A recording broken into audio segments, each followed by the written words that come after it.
I can pretend to be Drake by listening to Drake, and in my fantasy world, I may be, some loser who's smoking in the basement, but in my fantasy world, I'm Drake. I'm rich. I'm famous. I've got girls. I've got money. I've got cars. I've got ops. Like, yeah, you're a loser. You don't even have friends, let alone ops. Okay, but if I'm pretending to be Drake, I'm cool. I've got people. I've got friends, and I've got enemies, and and the same thing. And the same thing is like, I'm this acne-ridden teenager who couldn't get a guy to look at me twice, but when I listen to Taylor Swift, I'm not only desired, but I'm a heartbreaker. And I get my heart broken. And, like, you don't want to have your heart broken, but you do want to be Taylor Swift.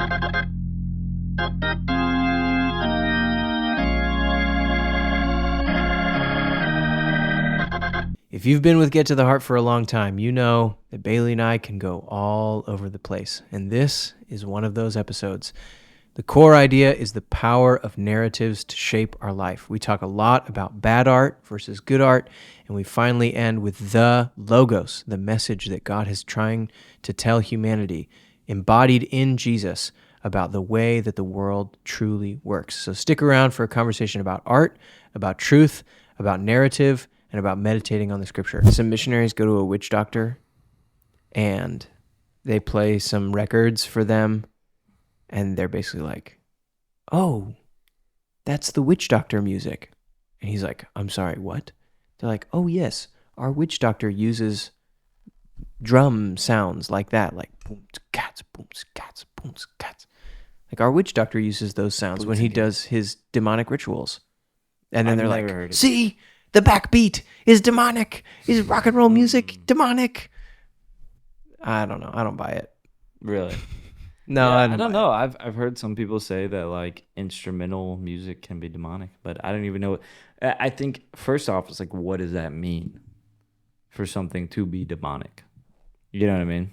Yeah, I mean, I think the is the inspiration. Frequency? No, I think the inspiration for it is sourced from demons, and it accomplishes their ends.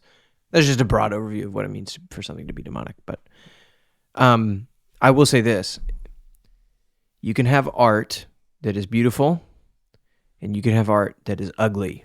You can have art that elevates the soul, and you can have art that destroys the soul. What do you mean, like modern art? Yeah. Like sand buckets falling, or what? No, more like the urinal that's tipped on its side with the guy's name inscribed on it. Hey, it's art. Yeah, that's weird.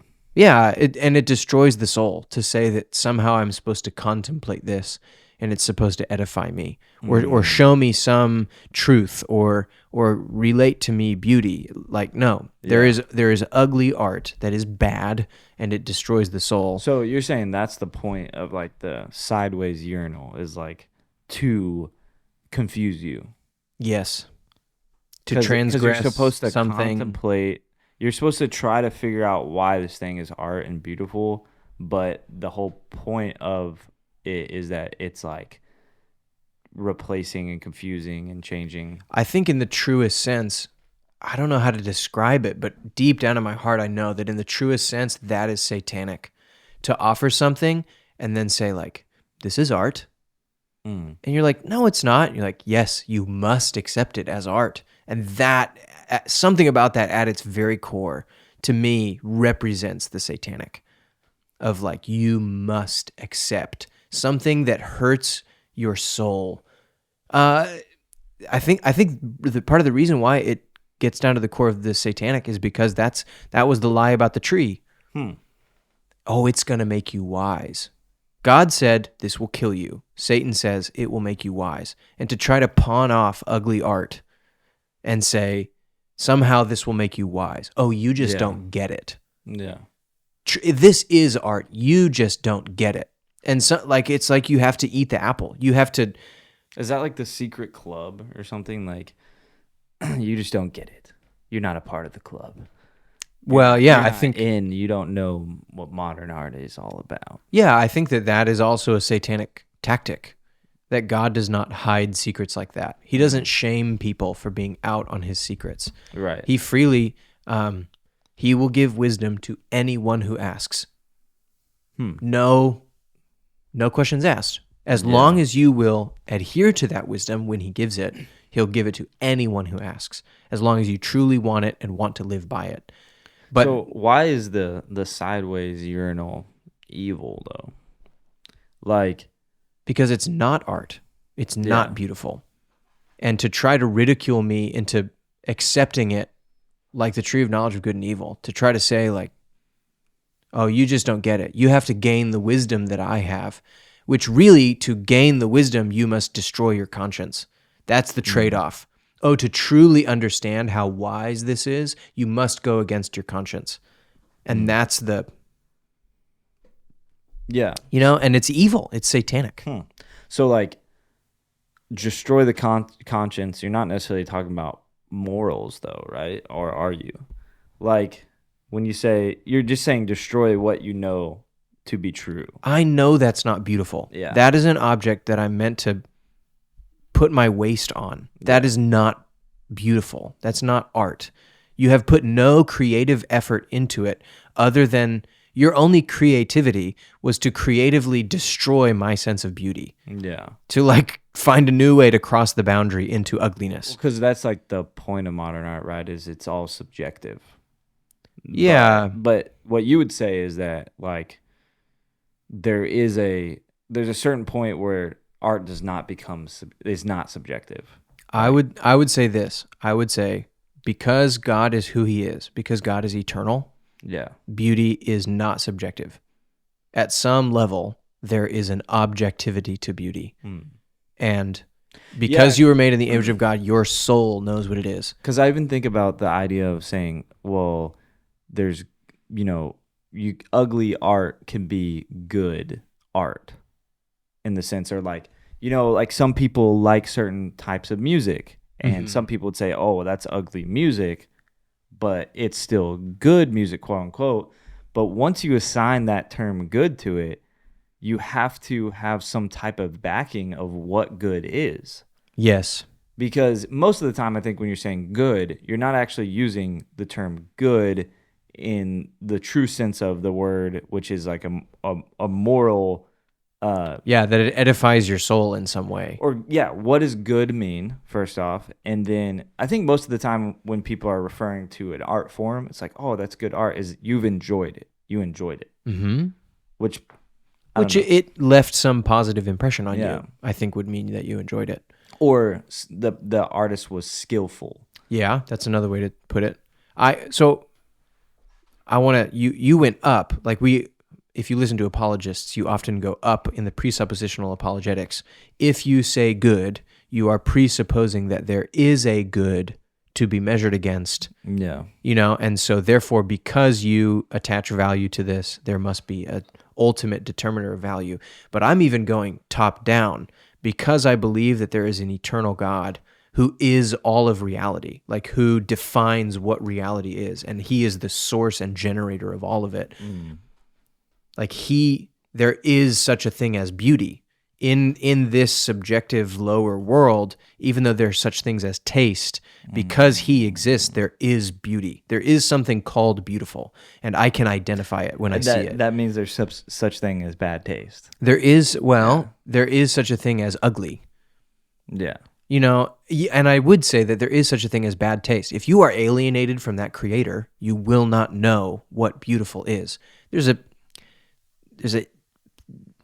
something remaining there that is the image of God that can't be ripped out of you except, basically by hell. Yeah, and I guess the point of modern art is like anybody in those circles, I can imagine, just because I've been in creative circles, is it's all good, like in their mind, right? Like the purpose of it is it's all good because it's all subjective. It's all up to you. What you determine. Which is the tree of the knowledge of good and evil. They're all saying like, I'm wise in my own eyes. Look, I can determine what's good. I can determine what's beautiful. Yeah. And what I'm saying is like, because there is an eternal God, no, there is an absolute standard of beauty. Right. There's a difference in taste for sure, but there is an absolute standard of beauty. And to say that I can generate beauty or I can call this art when it is not good, it is not true, it is not beautiful, When it does not do anything. But you're saying that would be different than preference. Like if I had a preference towards a certain style of music, you couldn't just objectively say, "Oh, well, you have bad taste in music." Like, yeah, or I would say could you in some sense, like I would say style is not. I think there's probably different levels of it. One level would be like if someone liked demonic music, like Hail Satan music, could you say you could pretty much straight up say you have bad taste in I music. think that would be beyond bad taste. I think Okay. that would be there's something wrong with your soul and your conscience. What I'm saying is like, okay, so I remember, this may be a strange story, but I remember I was driving in the car with my friend. We were on a very long road trip, and I had just found out about Hamilton. It was like, this is back in 2016 or something, and so it's brand new. And I'm just like, hey, check out this thing that I found. And I played it, Right. and I thought it was cool because of the lyrical. Right. And that's what I'm into. That's like what I'm intelligent enough to be cued into. But I was not aware of the music, but he was actually in college music courses. So he was learning all that kinds of stuff. And he was like, whoa, that is like a 7-part harmony or something, whatever it was. That note that they just hit is a this. And I did not appreciate that about it. So you can hear an amazing, beautiful piece of classical music and not be able to appreciate it. And that is one way to have bad taste is, okay, you're just not intelligent enough to appreciate it. You get that it's nice, but you don't get how much effort went into crafting this thing, or the same thing about poetry is like, everybody's been there in high school. Like, this is a good novel, your teacher says. And you're like, this is not good.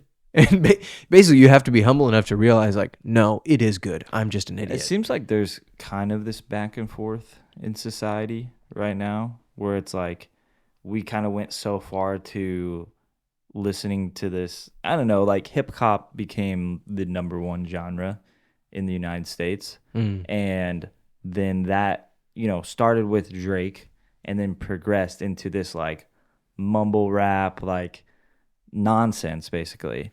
And then you have this whole, Kendrick Drake beef or whatever.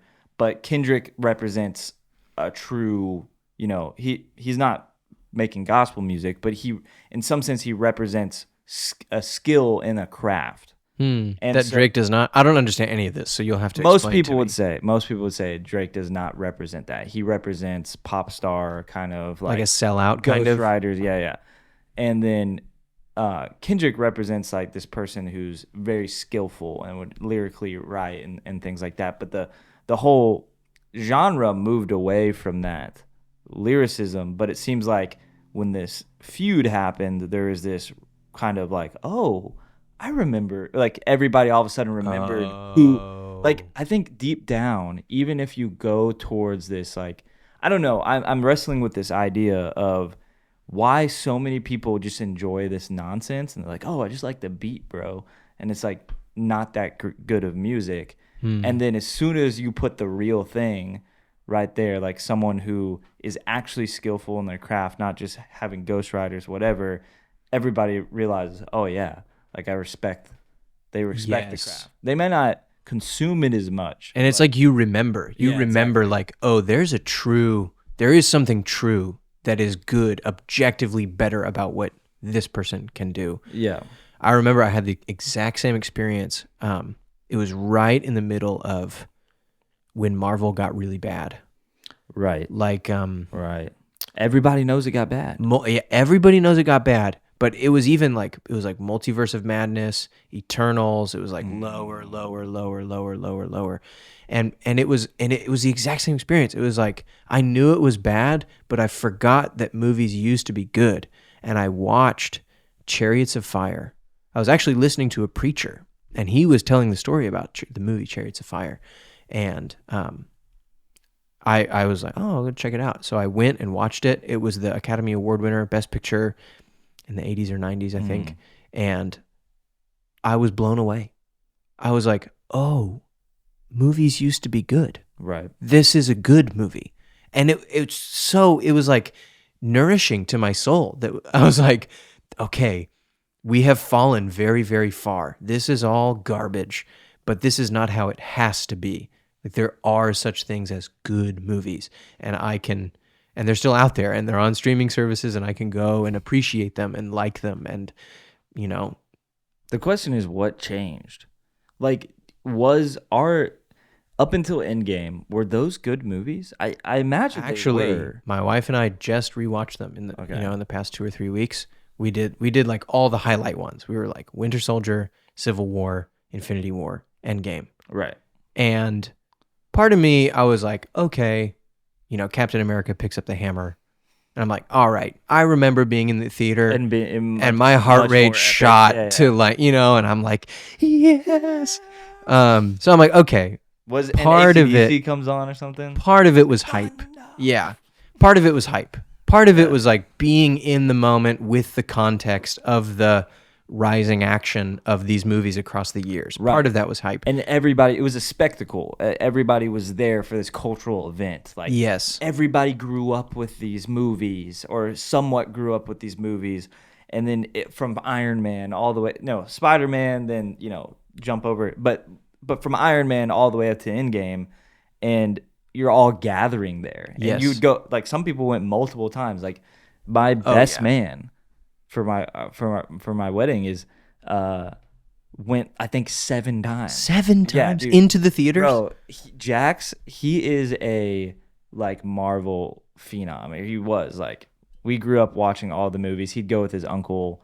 His uncle Rick would take him to all the movies. But So what I realized is, yes, there was an element to the hype, and not everything was excellent. I rewatched Winter Soldier, and I was like, this is not as good as I remember. Like, I thought this was way better back in the day. But it is still better than the junk that came out recently. But like, Civil War was really that good. Infinity War was really that good. Endgame was a lot of hype. It's not good or bad. It's just like, it's the conclusion. you had to wrap it. Yeah. Yeah, but yes, it was actually that good. At least that's how I experience it.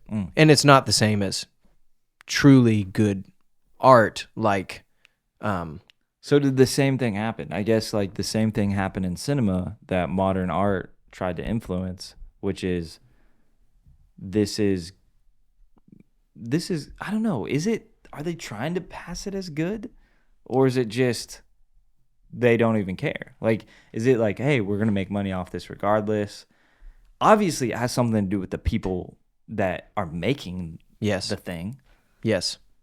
I think that there's a lot of layers, and we could also bounce back and forth back into music as well. But I think fundamentally, very deep down, and we have talked about this. I think this was our 3rd episode ever on the podcast. We've talked about this before, On movies and media. On movies and media, but it's fun every time. It's fun every time. We're like in the middle of this conversation, and I'm like, why don't we do this more often? Hey, we have a Dune episode coming up, just so you know. It's in the oven. Yeah. I think it began the same thing we were talking about before. When you neglect to, it's what Romans 1 says. They did not want to retain God in their thoughts. When you push out the recognition of the ultimate source of good, truth, and beauty, Right. and you eat of the fruit of the knowledge of good and evil, and you say like, I know what's good. I know what's true. I know what's beautiful. I'll craft it myself. You think you become a god, but you actually make trash. What the Bible says is like, you produce death. Because you and I talk about film all the time, and I joke around and say that you ruined my experience at the movies, because I used to be able to go to movies and enjoy Garbage. Yeah, well, hey. Like a Coca-Cola, you're like, this is so bad for me, but exactly, like Cheeto Puffs. 60 grams of sugar really goes down smooth. But we talked about a bunch how what makes a good movie is like some form of redemption. Like, think about, okay, here's an example. One of the top grossing movies of all time that recently came out. Do you know which one I'm talking about? Mm-mm. Last name Cruz is the main character. Top Gun Maverick? Yeah. Oh, yeah. Yeah, dude. It literally followed the classic principles of what makes an amazing, awesome movie. This redemptive, this self-sacrifice, this Okay, changing of the character of the guy who was kind of a jerk I'm to, gonna give you a little. I'm gonna give you a little. yeah. I read this in a book a long time ago. You break your arm, or really the argument started like this. The guy goes, why would we expect for God to want to forgive us? Like, you sinned, Yeah. lock you up forever. Like, you're a bad person. That's fair.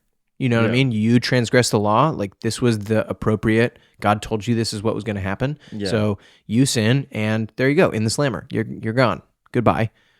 Why should we ever expect for God to forgive us? And he goes, well, think about your arm. You break your arm, and just based on the natural principle, you're like, oh, okay, I guess I have a broken arm now. Like, Yeah. it's gone. But if you set it the right way and you put the pieces back together and you wait, your arm will actually grow back, and it will grow back stronger than you originally had it. And the guy, and his point was like, redemption is baked into the truth of how God made the universe. God does not want to leave broken things broken. Inside of the universe that he made, he is trying to say to us, like, I want to restore things when they go wrong. It reminds me of the verse, like, God delights in showing mercy. Yes, You know, exactly. Like it's almost like mercy is built into everything. Like you get a cut, right? It's Yep. like it's going to heal back. It's like there's mercy there Yeah. in some fundamental sense. I mean, can you imagine being Adam or Cain? You know, Cain like cuts his finger open and you're like, oh no, I broke the body that God gave me. And then God says like, no, I made that to be fixed.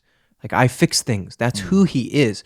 And so when we say redemption, oh, it's a story of redemption, what we really mean is like, it's true. It is true to what God made in the universe. He wants to fix broken things. And so when we tell a story about broken things that get fixed, it's like, yes, that's how the world works. And everyone knows it deep in their soul. Okay. All you're doing is telling the truth. Okay. Inception, Christopher Nolan. Okay. I enjoy those movies, but it doesn't seem to align with what's actually true. Okay.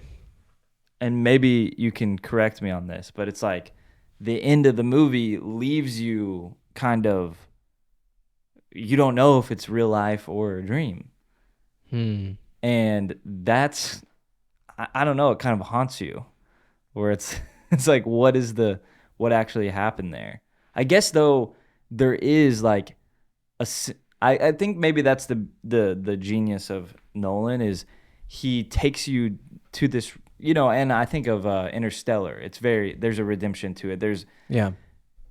It's like the redemption, but like a question: did it actually happen? Like, it leaves you with the contemplative nature of, oh, did it actually get redeemed? Because spoiler alert, if you haven't seen it already, It's been enough years, I think. Leonardo DiCaprio gets back to his kids. So he gets back to his kids, but you don't know if it's real or a fantasy. dream.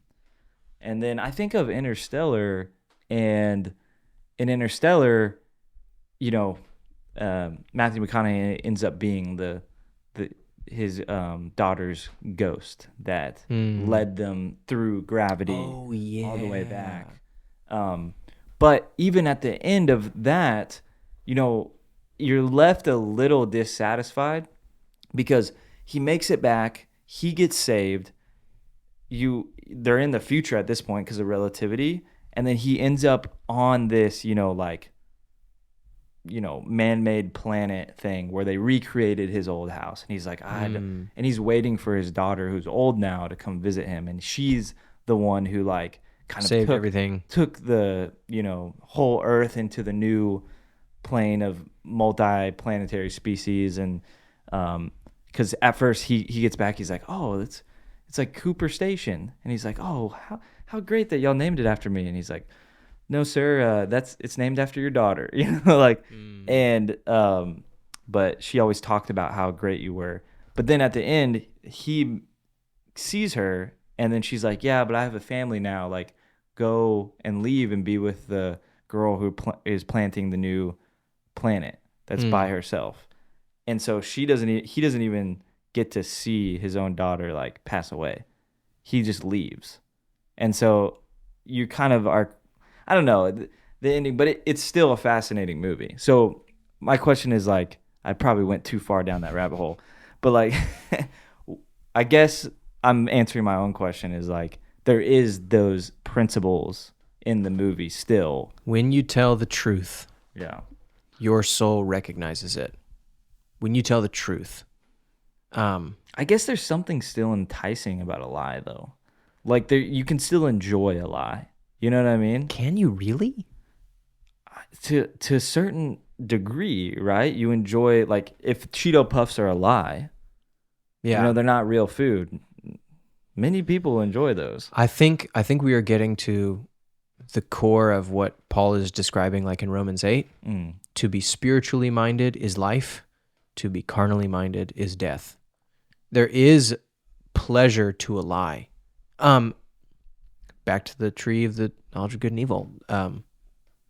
It was pleasant to look at, and it made her covetous to be wise. Right. And she knew that thing possessed the power to give it to her. There is a desirability and a pleasure to a lie, but I think in James it says something like, I'm gonna butcher the exact phrase, but it's like desire. Desire conceives sin. Sin, when full grown, brings death. And that progression. Yeah, so there is this sense where a lie can give pleasure for a time, but when it's full grown, it will bring you death.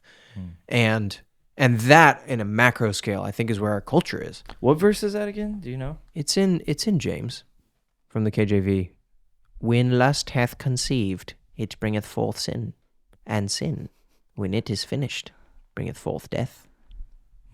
That's from James 1:15. What version is this? People in the comments always asking. That's the KJV. That's the King Jimmy. Yeah. When lust, after desire has conceived, it gives birth to sin. When sin is fully grown, it brings death. Remind me of the verse.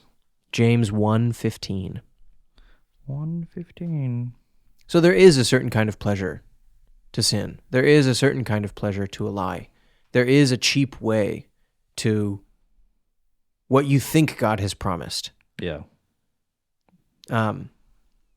You shall be as gods. And in a manner of speaking, Adam and Eve thought they were going to become gods, but they got the cheap version. So James here isn't talking about, because it says, then when desire conceives, it gives birth to sin. And when sin is full grown, it gives birth to death. But, and then I guess in 14 it says, but each one is tempted when he is lured and enticed by his own desires. I'm guessing there, we haven't done a word study on what it's talking about. I'm guessing that's not talking about any kind of desire. Yeah, I think any kind of desire. Any kind of desire. A desire for stuff can lead to the sin of desire covetousness. itself isn't wrong. Desire was given by God. Okay, well, so this is, you read between the lines a little bit. Yeah. Desire conceives and gives birth to sin. To conceive something, you need two partners. So the desire has to be met with its matching partner to give birth to sin. Does that make sense? So desire itself... Is that like a play on like adultery and like bastard children kind of thing? Like, no, I think it's just how the metaphor works. Is desire by itself is not going to conceive sin, but desire, when given into, conceives sin. So yeah, desire by itself is not going to do anything, which is why he's trying to say, if I desire to eat, but then I eat something healthy, that's not bad. That's good, right? You could have a desire. Well, you use the same example we've been using. Adam and Eve desired to be gods. You could go after that desire in a certain way, and it will bring forth sin. You could go after that desire in another way, and it will bring life. So you're not saying the desire is bad. Like their desire to be like God Right. was not necessarily wrong. Right. It was true in a manner of speaking. Satan was not offering them something empty. He was offering them something that would bring death. I guess that's similar to, hey, like Satan tempting Jesus in the desert. Look at all of this. Like, Israel. Yeah. And he says, just bow down to me. I'll give you all the kingdoms of the Yeah. world. Yeah, he was not off. It was not an empty promise. Jesus could have told him, like, that's a lie. You can't do that. But apparently, based on his response, Satan absolutely had the authority to do that. But he got them anyway. Right. Do you know what I mean? So that's the thing. That's is like, the true thing was Jesus was already destined to that. yes. It's like maybe think of it this way: is it all about the shortcut? It's like if you take the shortcut, Yes. and that's like the same. We were just what kind of rooted or seeded this conversation. We were talking about how when your personality becomes this like thing that you desire or behold. Mm-hmm. And so like I think the same thing could be with like drinking, with anything specifically, food, drinking, or whatever, but we're specifically talking about drinking and like smoking And weed music. and music. Like those things I feel like can be the shortcut to what you want. Like with music, it's like I can have a good time. I'm not saying music is wrong, but it's like I can experience what, quote unquote Drake feels like without actually accomplishing the status or whatever. I can, feel good by drinking this beer instead of like, putting Actually the time being a to, good like, person. yeah. So No, it's true. I mean, maybe something's in the shortcut. Like the enemy's always trying to get us to take shortcuts. Like, hey, you could have sex now. Why wait till marriage? Like, Yep. I think this is even more powerful. It plays on the most fundamental engine of your soul, which is your desire and your imagination. In this way, exactly the way you said. I can pretend to be Drake by listening to Drake, and in my fantasy world, I may be, some loser who's smoking weed in the basement, but in my fantasy world, I'm Drake. I'm rich. I'm famous. I've got girls. I've got money. I've got cars. I've got ops. Like, yeah. you're a loser. You don't even have friends, let alone ops. Okay, but if I'm pretending to be Drake, I'm cool. I've got people. I've got friends, and I've got enemies, and and the same thing. And the same thing is like, I'm this acne-ridden teenager who couldn't get a guy to look at me twice, but when I listen to Taylor Swift, I'm not only desired, but I'm a heartbreaker, and I get my heart broken. And you don't want to have your heart broken, but you do want to be Taylor Swift. It feels like it's like it makes you important. Yes. Like, well, you what is pretend to be important. Yeah. What is that thing though? Like I heard someone describe it recently. There's something wrong with that. We know, like in the core, like there's something wrong with this false sense of importance, right? But it's not necessarily bad to feel good listening to a song. Like God created music. Yes. But there's something at the core of the reason that you're feeling good, because you're entering this fantasy world of forgetting about that you don't have anything going on in your life, to kind of pretending like you do. Like, the thing with Taylor Swift, or like having enemies, it's like, I got enemies. It makes you important. It's like, if you got enemies, you're important. Well, I would say, right? It's not just the falseness of your own importance. It is just that the imagination, the fantasy land that you're living in, is false. It's not about what it's falsely about. Does that make sense?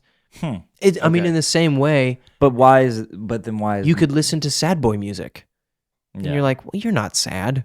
Your life's not that bad. Country music, like, hey, listen, your life's not that bad. And it's not, and so it's not that you're falsely important or that you're falsely sad. It's just that it is false. You are putting on the soundtrack to a movie of what you imagine your life to be that does not exist. It Okay, is false. It's but not is true. that? But I don't want to go too far. Like I want to kind of stop and like look over the edge and see if we're going the right direction because I think of like a band like Surfaces, right? Okay. It's joy. It's like Sunday best. Put on your Sunday best. You know, Yeah. you may not be feeling great. You may not be wearing your Sunday best. You may not uh, be happy, but like, you know, or a worship song, like it can invoke this sense of like, okay, I am going to then start living that way. So I do think it's not just the fantasy that's the problem, like that it's not real. Like I think it's Yes. what are you becoming through embodying the fantasy might be a part of it. Is worship music. Let's take worship music, for example. Yeah.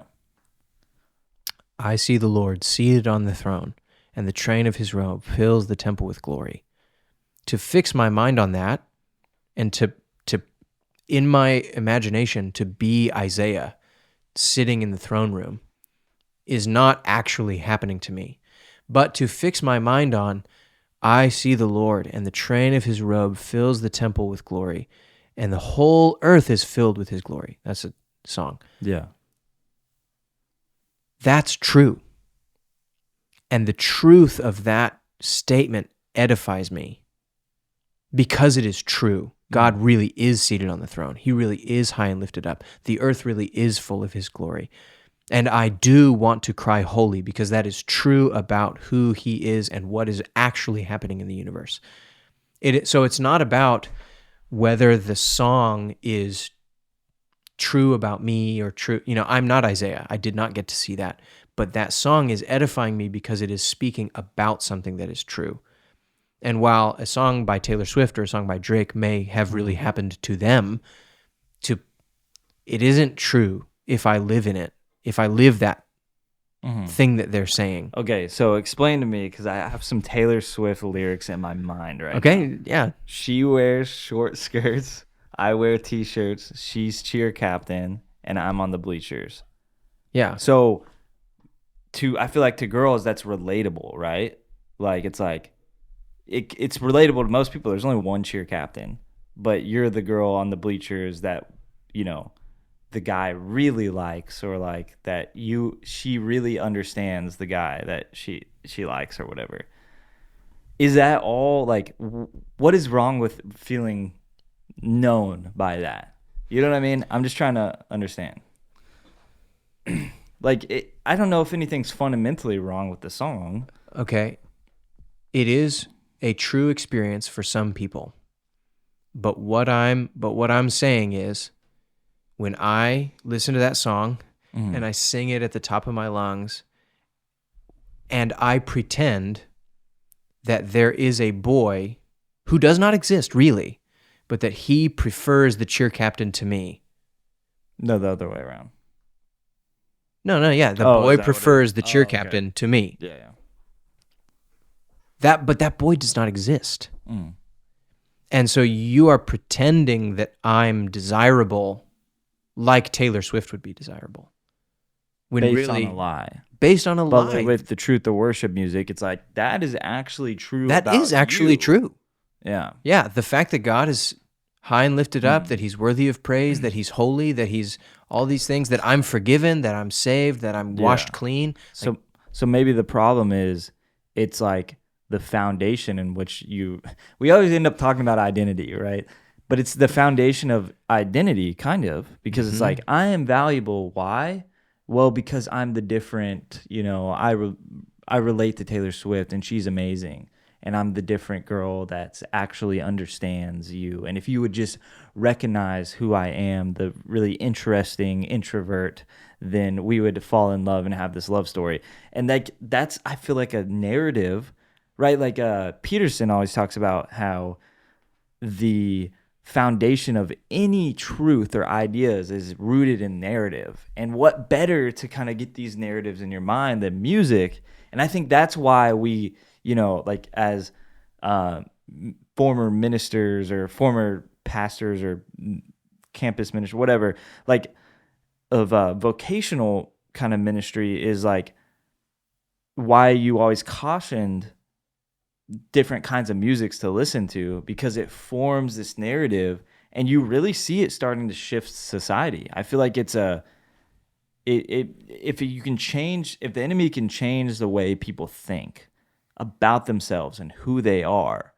then he's kind of won. So, but it's even more. I'm not correcting you. I'm digging even deeper to say, if I told you, you are an image of God, that could be listed as a bullet point in a fact. Right. You are the image of God.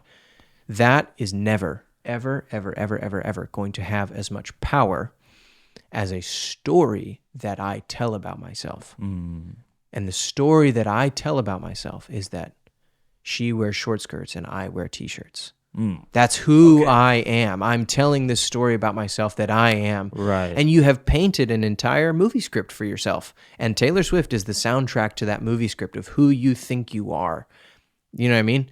Which is why, and you can't, Christian pastors, Christian leaders, Christian parents cannot come in and say like, well, now that's not true, you see, because you're an image of God, and fact.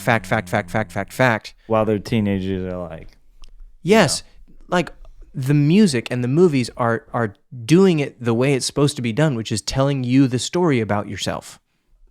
You could even you could go to Cosmos with who's that really famous atheist guy who made Cosmos in the 70s. You know, you are a speck on a barren rock hurtling through space. Yeah, and that's the story that you tell about yourself. Oh, I'm nothing. yeah. And it is more effective than 8 million years ago there was a bug and it evolved to you. Like, that's not effective. But the story that you tell about yourself, about who you are and what you mean in the universe. And who's the one guy that sounds like God? The black dude. He's a James Earl Jones. No, he's the real famous like actor. He's in Morgan Freeman. When you have Morgan Freeman talk about the cosmos, Exactly. it's just like, oh man, I'm convinced. And the art, the narrative bypasses the facts, and becomes the story that you tell about yourself, which is why the Bible needs to be meditated on every day.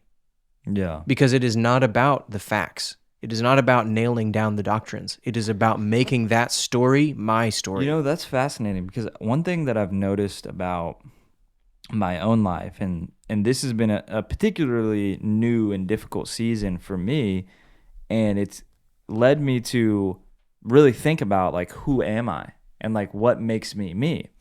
And through that like thinking, I've recognized and noticed that since I was young, I kind of didn't let narratives and stories die in my mind and heart, like this imagination. You know, when they talk about like kids, like kids have this imagination and they play these games. I'm a Jedi. I'm a police officer. I'm a knight. I'm Aragorn. And so I took, like, we would have these really amazing narratives, me and Jax in particular, when we were young.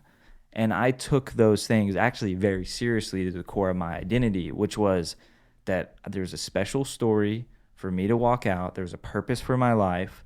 Like, God has something for me to do that is greater than just, you know, cash and check. Yeah, exactly. And I've noticed that belief in itself, like reminding myself of that narrative, actually has led me into those things happening in some sense, like purposeful encounters and moments in my life that lead to something of substance. Well, so you could take that in one direction, right? And say that belief that say like I manifested these things, or you could take it the other direction and say, when you believe God's story about yourself, which is you're His image, you're created for a purpose, you're created to rule and reign, you're created to know Him and love Him and enjoy Him forever. And when you think that way and live in that story that He's been trying to tell you, life and peace, spiritually minded, is life and peace. Or you can try to live against that and say, I am my own God. I'm a pop star. I can create my own destiny. I am who I say I am.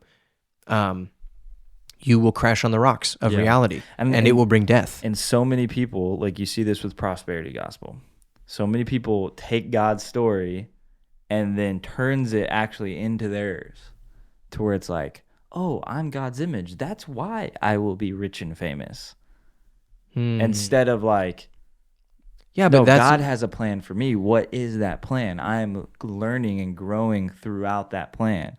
you need. But I guess there is like scripture on like, Yeah, you plans need to the whole prosper. core. No, you need the whole thing of Scripture, because the story of Job Right. is part of the story that God is trying to tell about what and it's like to anybody be. important. Joseph, right? Yes. Like, we all want a story as meaningful as Joseph, to be that importance that saves all of Israel, right? Like, saves all of future Israel. But I think it's true. Yeah. But it means like there is a point of suffering. It means we're probably going to get sold into slavery and thrown in prison, metaphorically, of course, but we have to go through these low points for the character formation to happen in order for us to be who God wanted us to be. It cannot just happen without the actual story happening. And no one would want to see that movie. Back to like the art form in the movies. No one would want to see the movie where no character formation happened. Oh yeah. That's what I'm talking about. Except that's the movies we're making today. Yeah. We just, with our church small group last night, went through the story of Ruth. And that is her story. Is she gives up her entire future, any chance for a husband, any chance for a life, any chance for kids, any chance for a name, any chance for a purpose, just to sacrifice her life to help out this old widow. And through that sacrifice, she gets brought into the most important family that's ever been on the face of the earth. Yeah. The family that produced Jesus. And her name, like she has the other wife of the other brother walks away, and she walks out of the pages of history. When she turns her back on sacrifice and on character growth, she turns her back on the pages of history, and she's gone. She lived a life in Moab that no one will ever know about. But Ruth, who stared self-sacrifice in the face and put her life down, gets listed as one of the greatest women who ever lived, gets to be one of not only the great-grandmother of King David, but the great-great-great however many grandmother of Jesus himself. And her name, she gets her name stamped on the top of a chapter of the most sold book that ever lived. And I bet you don't even know the name of the other girl. No. You know what I mean? That's my point. And girls across the globe are named after Ruth because of that decision that she made. My grandmother, one of them. And so and how many years later is that? Thousands? And that's the power of the story. Like that's the story that God is trying to tell. Is like when you lay your life down, you will then become great. When you aim at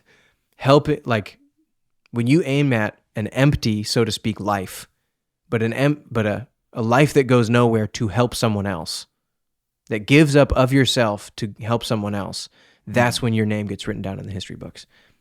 And that, like, to meditate on those kinds of stories. Joseph, who lets himself get thrown in prison and doesn't fight back, but trusts in God the whole way down, goes all the way back up. So before we were talking about good things, like good music and bad music, good tastes or bad tastes. So the self-sacrificial path is the good path. It is true. It is how the universe works. Yeah. Because we have a personal God who sovereignly watches over people who do that in their lives. And I'm not saying in the sense of like everybody wants a good life, right? They're like, I want to live a good life. I want to have a good life. And maybe the narrative is wrong that a good life means these things. Or maybe actually a good life does include these things, like a security, like prosperity. Like maybe it does include those things, but the path to get there is not through focusing on gaining those things. It's about sacrificing for the sake of others. And God fills in and provides the things that you need. We're building a mosaic because we're back around to the same other piece, which was prosperity is a part of the story. But how you get there is the lie. You know what I mean? Like Yeah. how you get to that path. Okay, yes, prosperity, but God's story is telling you prosperity through suffering. The world's story, Satan's story, is prosperity through selling out Yeah. your conscience, selling out your morals, and you can get there fast, but it will lead to death. Well, so, and this is something that's also like countercultural that I've been thinking about is like, okay, so Acts 2:42, they shared their possessions to whoever had need. They began to sell their possessions.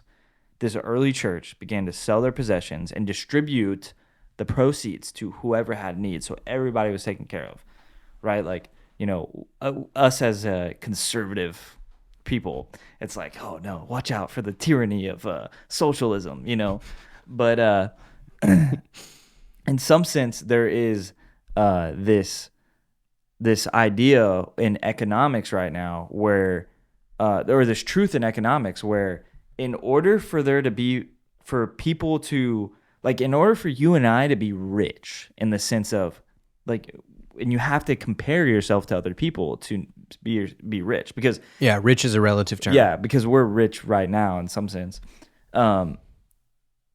Other people must be poor, like purely based on the fundamental economics of how exchange of energy and wealth and value is created. Yep. You have to have people who are poor for you to be rich, and so fundamentally chasing after that dream and idea means that you are preferring yourself. Not saying working hard is wrong to provide for your family, but the actual system that we exist in and the way we're fundamentally wired in our mind because of that system leads to self-preservation and choosing your own good over the good of others. When that self-sacrificial system, then God comes in, and even if you die, right, the martyrs in the Great Tribulation will be wearing white robes on in the New Kingdom on the Day of the Lord. Like that's a place of honor. It's like, well, that seems to be wealth and prosperity right there that God is then giving, even though it didn't happen here per se in the eyes of the world because you were martyred. Like being martyred is kind of the worst thing that can happen to you in some sense, but God says, no, that's the best. You know what I mean? There is a whole element to the story that is the early Christians were not afraid to die. I heard a wonderful sermon once, and I heard it in person, so you can't find it anywhere else, but he said, the Apostle Paul said, to live is Christ, to die is gain. And he said, Christianity is the only story where that statement can be true. To live is Christ, to die is gain. He said, fill in those blanks with anything else. To live is money. To live is love. To live is girls. To live is fame. To die is to lose it all. Every other way you phrase that statement, to die is to lose it all, except when you say to live is Christ. Then, and only then, to die is gain. Yeah. And that is the story that the early Christians lived in, and they meditated on it every day, because that is the story of the cross. To die is gain. And that's the true story. That is the true story. That is how God built the world. It's not just what happened one time 2,000 years ago when a Jewish man died on a cross. And that's why the gospel is foolishness to those who don't believe. It's It's the beautiful mosaic is like, if you're living in any other story other than God's story, that Jesus, the Logos, is the message. It's what God has been trying to say all along. The way that Jesus lived is what God is trying to tell people about how the world is for forever. That sacrifice is the way to life. Because if you don't believe that, why in the world would you sacrifice your life for your brother? The cross is foolishness to those who do not believe. Why would anyone do that? It does not make any sense. And of course it doesn't make sense when that is not the story that you're living in, but that is the story that God has been trying to tell humanity for forever. That when you live in this self-sacrificial way, it leads to life. And to bring it full circle, all art that is not telling that fundamentally true thing is Bad art. is lying to you. It's bad art. It is trying to turn your heart to a different story that is not actually true. It is a lie, and it will destroy your soul. And so like for instance, to make a God honoring song, it doesn't necessarily have to, repeat Jesus over and over again or holy and all this stuff. It just has to be a true story. Has to be Yes. something that aligns with The Lord of the Rings has God. nothing to do with God. right. Do you know what I mean? It has nothing to do with Jesus. There's no altar call at the end. This is not God's not dead, okay? It's just a story, but it is a true story that those two hobbits, they die. They give themselves up on the slopes of Mount Doom and okay, that's it. We did our job and now we die. And they're rescued out of death as the volcano is vomiting lava on top of them. They're rescued out of death by the true king who has come to reign and defeat the darkness. And their life has been worth it because they went on a journey and was taken on this grand adventure, and friendships were formed, It's throughout true. this process. Yes, Yeah. It does not matter if Middle-earth is not a real place. That story is true. It is how things work. It is what is real I in just the keep universe. thinking about, I don't know where I want to go with this, but I keep thinking about Peterson talking about Abraham and the spirit of what he calls the spirit of adventure. Sometimes the way Peterson phrases stuff, I'm like, but he is who he is, and it brings some type of value, to think about it, think about the stories, and how I don't know exactly what he means by that, or by the story of Abraham's spirit of adventure, but there seems to be something about taking up the call of God, making your life worth it. Yeah, if I remember accurately, what he was talking about is, you could say the same thing about the call to the hero's journey. That part of the hero's journey, you know what I mean? There's the bottom of the hero's journey, which is what we talked about with Lord of the Rings, which is you give yourself up.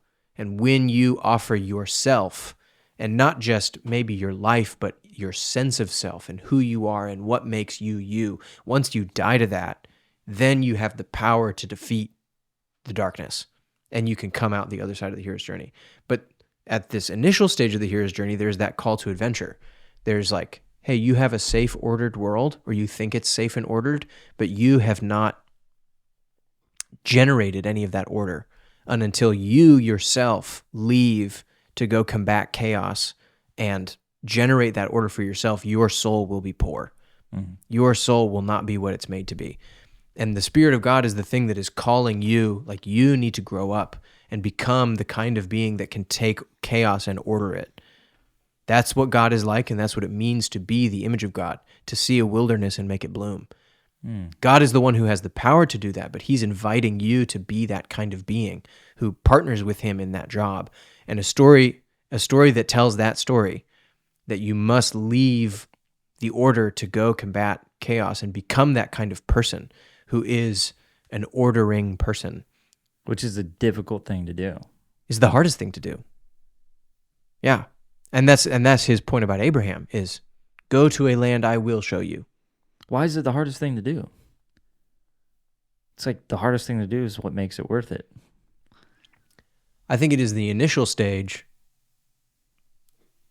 This is part of the hero's journey. And now we're melding Bible but it's true. But there's steps along the way that are all, difficult. There's a story that I heard. It was from a Japanese evangelist. Think about the Garden of Gethsemane.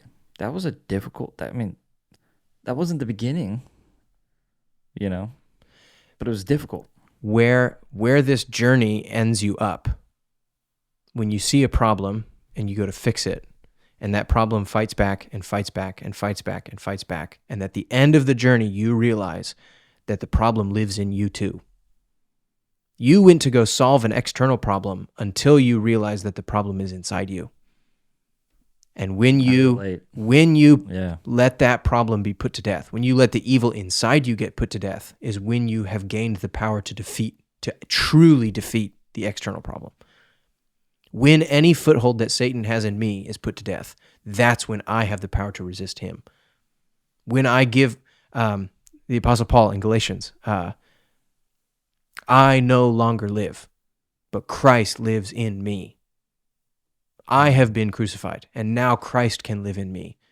When the me that deserves the death that he died dies, then he can live in me, and I can have the power that he had. So, and that's not just a decision to follow Jesus, right? Like the decision to follow Jesus, I guess in some sense starts that journey of that thing and you dying. I think salvation is a lot messier than we give it credit for. Yeah. But for anyone who wants to follow Jesus, there does have to be a clear call of the gospel, that's where the gospel ends. And actually, I should say that's where the gospel begins. Yeah. And until you get to that point, you're just approaching it, but that is what you are approaching. To die is to gain, right? But what you're approaching as you go on this journey is death. That's where you're headed. That's where this is going. Yeah. But you're also dying to gain. And that you receive life. That's what's like wild about it. It's like, yeah, you might be going to death. It's like anyone who wants to save his life will lose it, but anybody who loses his life for my sake will find it. That verse has become so core to my understanding of the gospel because it is the teaching of Jesus that appears in all four gospels. It is, I think, if not the only teaching, one of the only teachings that appears in all four gospels, that phrase. And you know what's so fascinating about it? It makes no sense without trusting the person.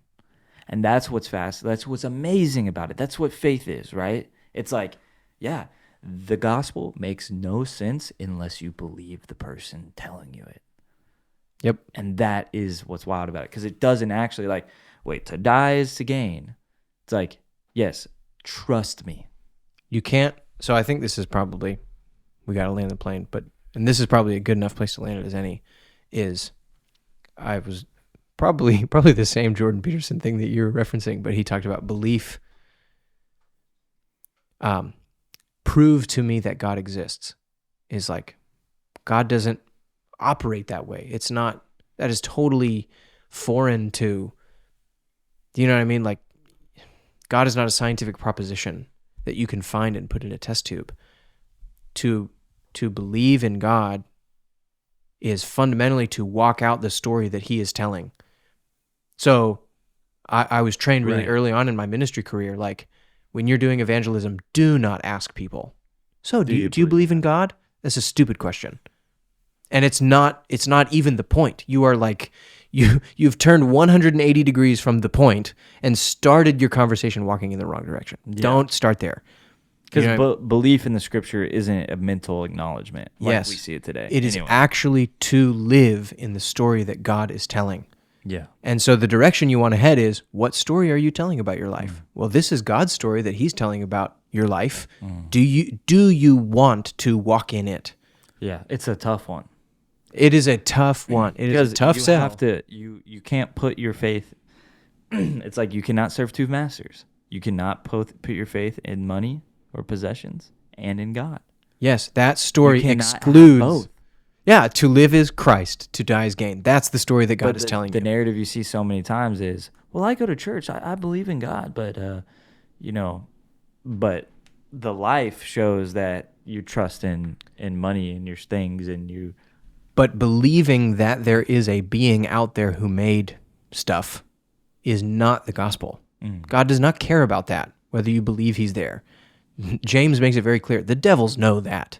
They're not any better off for knowing that fact, for believing that empirical fact, for acknowledging it. Do you live in his story that self-sacrifice is the way to life, that Jesus is the king of all the universe, that he modeled for us the way to live, which is death, self-sacrifice and death? That's what a relationship with Jesus looks like, because that's a confusing thing for a lot of people, and was for me. It's like, okay, how do you have a relationship with someone invisible that you can't hear talk, like me and you? Like I know how to have a relationship with you. I'm here with you. We're talking. We're chatting. Like, we get to know each other. But you really, life lets you get to know Jesus if you abide in who he is. It's like believe. It's almost like you have to believe what he said to start seeing how the world actually works. Yep. And through that experience of seeing him his word be true over and over again, it builds this faith and trust in him. And then you begin to intercede and pray for things to happen according to his will, right? But you have to know his will. You have to Yeah, live exactly. his will. And then you see that start to formulate. And that's this relationship with Jesus that's like forming in a real way. And then you see devotion cure depression, you know, and self-sacrifice restore relationships. And Because like, you're wait. living true. You're Yeah. living a true life, Yeah. a life that's real. Yeah. I know we said we were going to finish, but I want to say one word on prayer. Jesus talks about, if you abide in me, then you will ask the Father, and he'll give you anything you want. And that thing of like, anything? Really? He'll give me anything I want? Like the Holy Grail. You know, and so many fuddy-duddy Protestants, I shouldn't say Protestants, so many fuddy-duddy Christians Yeah. want to somehow downplay that. And I just want to give it its full force. Yes, you can have anything you want if the story you're living in is the story God is telling you. That's abiding. If you're living in the way the universe actually works, then you can ask for anything you want. But you understand how things work. Like, yeah, self-sacrifice is the way to life. So I can't pray for, I don't know why, but this is always the example that they use in youth group. You can't pray for a Lamborghini and then it'll show up. Because you're not praying according to the way. I bet you it's happened at least a handful of times. Maybe we'll find out in heaven. It's like, oh, yeah, actually, I did. I prayed for Lamborghini. Yeah, the Lord let me use it for this. Yeah. That is the truth of abiding. That's the truth of prayer. That's when you are walking in truth, the way the world actually works. And stories have the ability to shape us, and which is why we need to meditate on the Bible story, on the person of Jesus, on his life and death and resurrection and ascension and the gift of the Spirit. Yeah. All the things that make up the story. When we live in that story and set our minds in that story and sing about that story. And yeah, I want to touch on the Lamborghini thing real fast because, like, if you saw what God saw, it's not that God won't give you it just because he's like, I won't give you it because you don't need a Lamborghini. It's like selfish. Yeah, exactly. It's like if you knew what God knew about what that Lamborghini would do to you, or what satisfaction you would not receive long term from that Lamborghini, you wouldn't want it either. Yeah. So, like, well, the truth about how the world works is the carnal mind is death. Yeah, exactly. If you live like that, it's going to bring of course I'm not going to give that to you. Yeah. It's his kindness and his mercy that exactly won't let you live in the wrong story, in a story that is a lie. Yeah, and it'll help you as much as you can to align with the truth of what really satisfies, which is living that life in align with what Jesus taught. Well, let's pray. Lord, thank you for the gift of your word to us, and most of all of the Logos of Jesus, the Word made flesh, who came to live among us and tell us about your message, what you've been trying to tell us all along. Lord, we pray for anyone who does not understand this message. I pray for anybody who has been trying to tell a family member or friend about the gospel. God, I pray that their mindset and their tactics would change, that they would stop trying to convince people of facts and start trying to convince people of your character, of your nature, and about the truth of the world that you've made.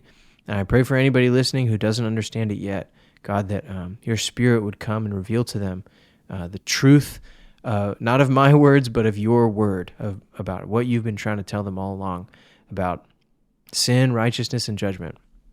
God, we trust you, we trust your Spirit, and we trust your word. Amen. Amen. Hey, if you liked this clip, it actually comes from a longer podcast episode that Bailey and I recorded together. If you want to check it out, the link will be in the description below. Also, make sure to like and comment, subscribe. Please share this content so we can get it out to more people.